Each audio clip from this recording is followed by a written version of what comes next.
بخاری شریف کی حدیث ہے کہ آپ علیہ السلام اکیلے بیٹھے ہوئے تھے تو حضرت جبریل علیہ السلام آ گئے. یا جبریل کوئی وحی لے کر آئے ہیں, کوئی قرآن؟ میں نہیں یا رسول اللہ صلی اللہ علیہ وسلم, میں ایک پیغام لے کر آیا ہوں. حضرت خدیجہ باورچی خانے میں کچن میں تھی, کھانا بنا رہی.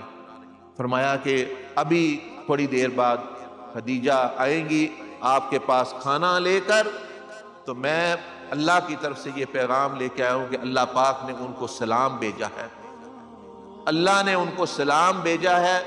اور ساتھ ہی ایک ایسا محل جنت میں کا جو ہے بشارت دی ہے, جو ایک خاص محل ہے, ہر ایک کو نہیں ملتا.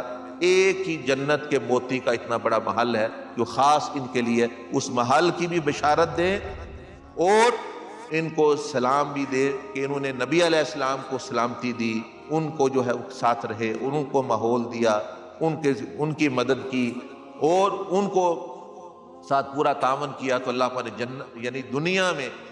اور آپ علیہ السلام نے فرمایا بھی افضل النساء کہ یعنی جنت کی افضل ترین عورتیں یہ ہیں حضرت خدیجہ, سیدہ فاطمہ, حضرت آسیہ اور سیدہ مریم.